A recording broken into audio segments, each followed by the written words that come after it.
ஸ்ரீ குருபியோ நமः. பெரியவாச்சரணம். ஹரஹர சங்கர, ஜெய ஜெய சங்கர. ஆஷாட நவராத்திரியாக இருக்கக்கூடிய வாராக நவராத்திரின்னு சொல்லக்கூடிய குப்த நவராத்திரின்னு சொல்லக்கூடிய இந்த அமாவாசையிலிருந்து ஒரு 4-5-6 நாளாக நம்ம இந்த சௌந்தரியலகரனுடைய ஸ்லோகம் 22 தான் பார்த்துட்டு இருக்கோம்.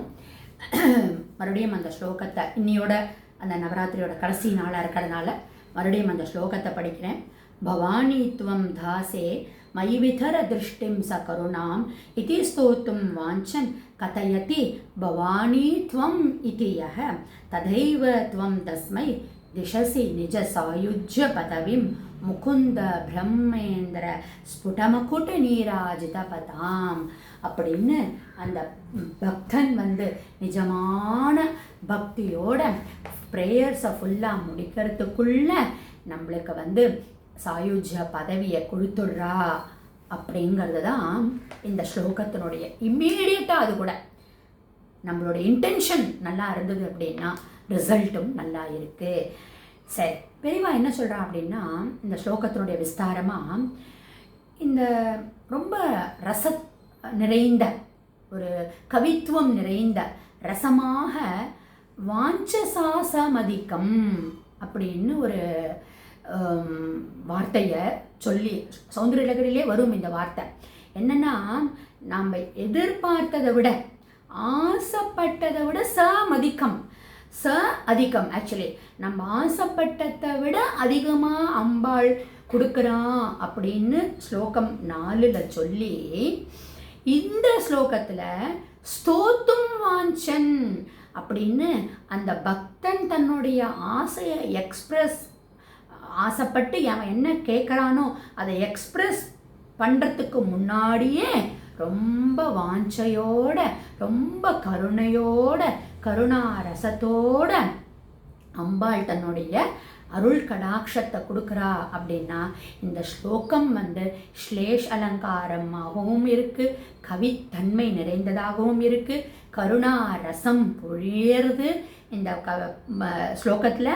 அதுவும் இல்லாமல் இந்த வார்த்தை விளையாடுகள் பண்ணி கவிதா ரசத்தையும் ரொம்ப அழகாக சங்கரர் இந்த ஸ்லோகத்தில் கொடுத்துருக்கார் அப்படிங்கிறது தான் சொல்லி பெரியவா இப்படிப்பட்ட இந்த ஸ்லோகத்தில் நம்ம ஆராய்ந்து ஒவ்வொரு வேர்டாக ஆராய்ந்து 2-3 மீனிங் அப்படியெல்லாம் பார்த்தோம் அப்படின்னா, இந்த ஸ்லோகத்தினுடைய பலஸ்துதின்னு சொல்கிறதா, இல்லை இந்த ஸ்லோகத்துலேருந்து நமக்கு கிடைக்கக்கூடிய மாரல்னு சொல்லக்கூடாது, நம்ம என்ன எடுத்துக்கணும், என்ன நம்மளுக்கு இதுலேருந்து ஸ்லோகத்துலேருந்து நம்மளுக்கு கிடைக்கணும் அப்படின்னா, பெரியவா சொல்கிறா, இந்த பாஷா சாஸ்திரம் எல்லாம் தெரிஞ்சு ஒரு வேத விற்பனராக, ஒரு ஸ்காலராக, பெரிய ஸ்காலராக இருக்கலாம். ஆனால் வித்யா கர்வம் இல்லாமல், துளி கூட லவகேஷம் கூட வித்யா கர்வம் இல்லாமல் நம்ம அம்பாளுடைய தாசன், தாசோகம் அப்படின்னு நம்ம ஒரு கனிந்த பக்திமானாக, எப்படி ஆஞ்சநேயர் தாசோகம்னு சொல்கிறாரோ அந்த மாதிரி ஒரு கொஞ்சம் கூட இந்த வித்யா கர்வம் இல்லாமல், நம்ம படிச்சுட்டோம் அப்படிங்கிற அந்த கர்வம் இல்லாமல் அடிமையாகி நம்ம இந்த பக்தி செலுத்துகிற போச்சே அந்த லேர்ன்டு மேன், ஹூமெவர், அந்த லேர்ன்டு மேன் சொல்லக்கூடிய ஒரு சாதாரண வார்த்தைகள் கூட பரம தத்துவங்களாக மாறிடுறது. அப்படிப்பட்ட வாக்கு தன்மையை அம்பாள் கொடுக்கிறா. எப்படி சங்கரர் அவ்வளவு ஸ்காலர் இல்லையா, கைலாச சங்கரர் தான் காலடி சங்கரராக வந்திருக்கார் அப்படின்றதெல்லாம் ஓகே. அந்த அவ்வளவு படித்தும் கொஞ்சம் கூட ஒரு வித்யா கர்வம் இல்லாமல் அவர் இந்த மாதிரி ஒரு கவித்தன்மையான கருணாரசம் பொழியக்கூடிய ஒரு ஸ்லோகத்தை எழுதுகிற போச்சே என்ன ஆகுது அப்படின்னா, அவர் வாக்கிலிருந்து வரக்கூடிய வார்த்தைகள் தத்துவங்களாக மாறிடுறது அப்படின்னு சொல்லி, அதுதான் திருக்குறளில் எப்பொருள் யார் யார்வாய் கேட்பினும் அப்பொருள் மெய்ப்பொருள் காண்பது அறிவுன்னு சொல்கிறோம். அந்த மெய்ப்பொருள்ங்கிறது என்ன? அந்த மோட்ச அனுபூதி கொடுக்கக்கூடிய ஒரு அறிவு.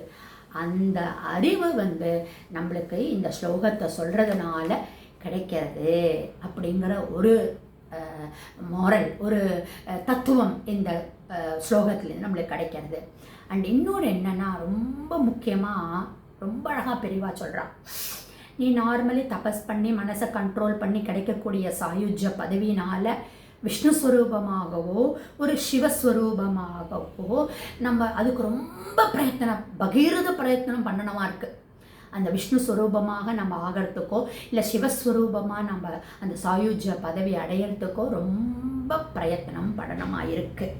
ஆனால் அம்மாவாக இருக்கக்கூடிய இந்த லக்ஷ்மி ஸ்வரூபமாக அம்பாள் ஸ்வரூபமாக இருக்கக்கூடிய இந்த அம்பாளை நம்ம நவராத்திரின்னு மட்டும் இல்லாமல் இந்த டெய்லியே அந்த மாதிரி ப்ரே பண்ணுற போச்சே சட்டுன்னு நம்மளுக்கு சாயுஜ்ய பதவியை கொடுத்துட்றா. அதுதானே இந்த ஸ்லோகத்தினுடைய இது. அப்போது நீ அம்பாளும் லக்ஷ்மி ஸ்வரூபமும் யார்? விஷ்ணுவோடைய பக்ஷஸ்தலத்தில் இருக்கக்கூடிய லக்ஷ்மி, சிவனுடைய பாதியாக இருக்கக்கூடிய அம்பாள் சக்தி, அவளுடைய ஸ்வரூபமாக நம்ம ஆயிடுறோம். அப்படின்னா என்ன அடுத்த ஸ்டேஜ்? விஷ்ணு ஸ்வரூபமாகவும் சிவன் ஸ்வரூபமாகவும் நம்ம ஆகிடுறோம் அப்படின்னு சொல்லாமல் சொல்லப்படுகிறது. அதுதான் சொல்கிறா இல்லையா, தாயாராகி தகப்பனாகவது வாத்சல்ய ஐக்கியம். அப்படி தாயாகி ஆனவன் தகப்பன் ஆகும்போது அது என்ன ஆகிடுதுன்னா நாயிகா பாவமாக மாறிடுறதுங்கிற தத்துவமும் இந்த ஸ்லோகத்திலேருந்து நம்மளுக்கு தெரியாது. ஸோ அல்டிமேட்டாக அம்பாளுடைய லக்ஷ்மி ஸ்வரூபமாக நம்ம ஆகிடுறோம். அதுதானே இந்த பவானித்துவம் நம்மளுக்கு வந்துடுறது. அப்படின்னு தான் இந்த ஆஷாட நவராத்திரியை முன்னிட்டு இந்த ஒரு 6 நாளும் இந்த சௌந்தரிய லகரியினுடைய ஸ்லோகம் 22 பார்த்துட்டு வந்தோம். அது மாதிரி நிஜபக்தியோட இந்த ஸ்லோகத்தை சொல்லி நாமளும் சாயுஜ்ய பதவியை அடையணும்னு வேண்டிக்கிறேன். ஹரஹர சங்கர, ஜெய ஜெய சங்கர.